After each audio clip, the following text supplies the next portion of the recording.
Ahead of them stood 4 or 5 white-robed trainees, each with a basket in hand, appearing to have come to pick fruit.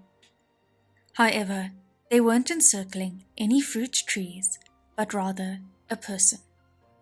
Even from afar, with their power of hearing, they could still clearly hear the particulars of the quarrel.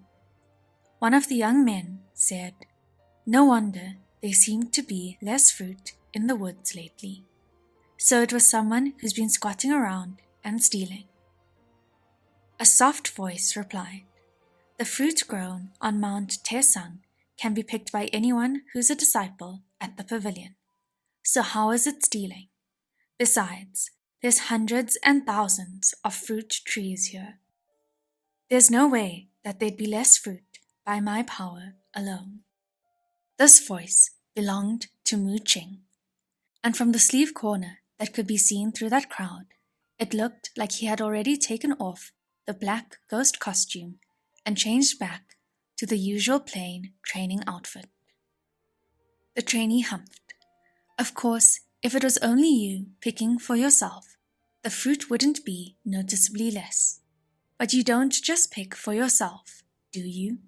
You sneak them down the mountain for other people, exploiting the benefits. How shameless. Shilian understood the situation immediately. The trainees who couldn't stand Mu Ching were picking on him again. Mu Ching came from a poor family. His mother, who lived at the foot of the mountain in the city, led a meager life. In the past, she could only make some money from seamstressing here and there, but after her eyes went bad, she could no longer do that work, and could only wait for Mu Ching to bring home the money he'd earn from running errands on the mountain. Sometimes he would pick up some fresh fruit from Mount Tesang to have her try, and it wasn't really anything major, because there weren't any rules against it. Nevertheless, when spoken of out loud, it still sounded bad. To have it brought up like this was even more insulting and embarrassing. Mu Ching's voice was laced with ice. "Zhu Shishong, we usually rarely talk, but you have picked on me again and again. Yesterday, you also wouldn't let me through to the Sixiang Pavilion to pass on word. How have I offended you?" That young man named Zhu was indeed the trainee that guarded the door to the Sixiang Pavilion, and when he heard the matter from the day before brought up, his anger flared. "You're the one who wasn't mindful enough to do your job and almost ruined the event. So why are you blaming me? You should blame yourself for acting all secretive, making other people think that you're up to no good. If you had just said outright what you were doing, nothing would have happened. Thanks to you, His Highness almost messed up, and I got yelled at by the Gosher." He threw the basket on the ground as he griped, gesturing for everyone to go in to attack. Shilian couldn't watch any more and shouted, "Stop." When the trainees heard his voice, they were all shocked, turning their heads, and they called, "Your Highness." Shilian and Feng Xin approached, and by then Zhu Shishong had already grabbed Mu Ching by the shoulder and had him pushed against the trunk of a tree. The brawl not yet started. If they really did start, even if it was 1 against 20, Mu Ching would have gained the upper hand. But if he wanted to stay in the Royal Holy Pavilion, then he must never raise his fist. Shilian smiled. What's everyone doing? Zhu Shishong was a decent, plain-looking young man, and had looked up to the crown prince. He froze, hearing Shilian's inquiry, and hurriedly let go of Mu Ching. We were... Shilian continued to smile. Although I don't know why everyone is quarreling, Mu Ching is my personal attendant. So if he does anything, it's generally under my command. I didn't realize that there was some offense in having him pick some fruit for me." The trainees all bowed. "No, no. So it was His Highness that asked him to come. We misunderstood." On the side, Ching leaned against the tree and was first taken aback when he heard Lian say that him coming was under his command. He quickly righted his collar, lowered his head, and didn't speak. Cold sweat was rolling down the backs of those trainees as they profoundly apologized to Lian and then to Ching. They finally hurried away after picking up their baskets, escaping the cherry woods. Lian saw the basket that Ching had brought on the ground and bent down to pick it up and passed it to him. "Do you want some help?" he asked. Ching didn't take the basket, but raised his head and watched Lian with an unreadable expression for a moment before he spoke. "Your Highness." "What is it?" Lian said. "Why must you always show up at times like these?" Lian was confused. Fengxin, on the other hand, became upset. "What do you mean? Is it wrong to come and save you?" Ching gave him a look and took the basket. Fengxin stiffened and said, "Listen up. What happened before was my fault. I didn't mean to accuse you, and everything was only said offhandedly. There's no need for you to think deeply about anything, suspecting this or that. I don't care for anything other than His Highness, and I'm not interested in gossip.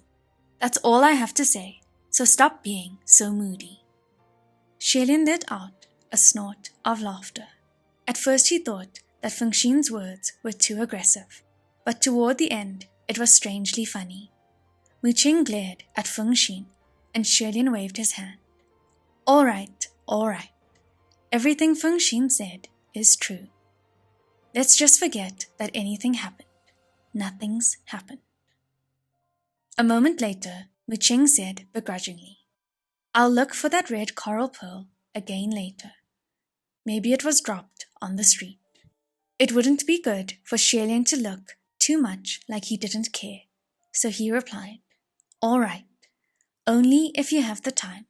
But if it was dropped on the streets, then it would have been picked up by somebody by now." It seemed Ching had nothing more to say, so he picked up the cherries that were dropped on the ground and put them back into his basket. He didn't pick that many in the first place and moved to leave the woods. Lian, however, saw many enticing fresh cherries and casually picked a bunch and dropped them into the basket. Ching was slightly taken aback. Lian said, "Next time you want to pick fruit for your mother, just say that you're picking them under my command, and no one will say anything. The Gosha told me to return to the palace for a few days, so I plan on leaving tomorrow. Why don't you make your visit down the mountain too? Let's just head back for today." It took a while, but at last Ching said in a quiet voice, "Thank you, Your Highness." The next day, Lian descended the mountain, with Fengxin and Ching in tow. The moment they reached the foot of the mountain, right outside the giant mountain gates, they saw a shining golden carriage. A young man, dressed in a collared brocade, with a whip in hand, was lying just in the front seat of the carriage, his legs crossed, looking lively and important. The second he saw Lian exiting the gates, he leapt to his feet and ran toward him in a mad dash, shouting in obvious joy, "Cousin Crown Prince!" Naturally, it was Qi, and only he would have the free time to wait for Lian at the foot of Mount Taesang. He skipped over and cried, "My patience has finally paid off." Lian grinned and ruffled his hair, laughing. "Did Qi grow taller again? How did you know that I was returning to the palace today?" Qi giggled. "I didn't. I just waited and knew that you'd have to come out sooner or later. I refused to believe that you wouldn't." "You're quite free, aren't you?" Lian said helplessly. "Are you studying properly? What about sword practice? If mother asks me to test your studies again, I won't help you. Chirong blinked, his eyes shifty, and he suddenly jumped up and down. Never mind all that. Look at my new carriage. Cousin Crown Prince, come aboard it. Ride my carriage back to the palace. He grabbed Shelian's hand and pulled him to the carriage, but Shelian only felt danger. You're driving? Fengxin and Muqing approached too. Technically, servants must sit at the front, but Chirong's face dropped immediately, cracking the whip in his hand. I asked cousin Crown Prince to get on, but I didn't say you two could also. You think I'd let lowlives touch my golden coach? Get the hell out of here. Shelian quietly barked, Chirong. Fengxin had met Chirong many times before, and already knew of his potty mouth and his vulgar and condescending character. But Muqing had never entered the palace before, and so had naturally never gotten the chance to go near Prince Shaojing. Chirong was feeling extremely aggrieved, but seeing Shelian about to walk away, he painfully and begrudgingly consented for the two shitty lowlives to board his precious golden coach. However, they had only just entered the coach, and all three of them immediately regretted their decision. Chirong drove like a madman, the whip in his hand lashing non-stop, screaming who knows what, and the white horse neighed in shock, the wheels spinning frantically, thrashing down the streets, refusing to stop no matter how much Shelian screamed for him to do so. They almost crashed into a number of pedestrians and stalls, and thank goodness that Fengxin and Muqing, who sat at the front, grabbed the reins to sidetrack the horse. Otherwise, this berserk journey was going to cost at least 20 lives. When they finally reached the palace and the coach slowed down, Shelian, Fengxin, and Muqing all breathed a sigh of relief at the same time. Shelian wiped off his cold sweat, and the other two had been lashed by Chirong's whip a number of times, their hands covered in welts. Yet Chirong rose to his feet, one leg stepping on the white horses behind. He proclaimed proudly, "What do you think, cousin Crown Prince? I drive pretty well, right?" Shelian got off the carriage and replied, "I'm going to tell father and mother to confiscate your coach." Chirong was shocked. "What?" he shouted. Regarding Shenle culture, 1. They loved gold. 2. They loved precious stones. 3. They loved beauties. 4. They loved music. And 5. They loved art. The palace of Shenle was thus the most distinguished place, where all that they loved coalesced. Traversing through the large courtyard, walking down the crimson hallway, not everything was gilded or built of jade, as there were also masterpiece paintings hung all around, and soft music wafting in the air, creating an illusion of paradise. The palace was Shelian's home, the place where he grew up. Fengxin was chosen to be his personal guard at the age of 14 and had long gotten used to the sight. However, it was Muqing's first time seeing such a building, and he couldn't help but be awed. Yet, the more awed he was, the more careful he became, and the more he didn't dare to have others sense what he was feeling. He didn't dare to take a wrong step. Shelian went to meet with the queen straight away. The queen was resting at Chifeng Manor, leaning on a small tea table, tasting new leaves. She had long received the message that the crown prince had returned. Her eyes crescent-shaped in joy, she extended both arms before her son even walked near. She said, "Finally willing to come home to see Mum?" Fengxin and Muqing stood guard outside. Shelian entered the chamber with Chirong in tow, and he reached out to hold his mother's hands when he approached. "Didn't I just visit 2 months ago?" The queen grumbled, "What a heartless child, even Wrong R knew to keep an old woman like me company. But here you are, sounding all self-righteous when you haven't even come home for 2 months. Shillian laughed. And how is Mother old? You look no older than a teenager, like we're of the same generation.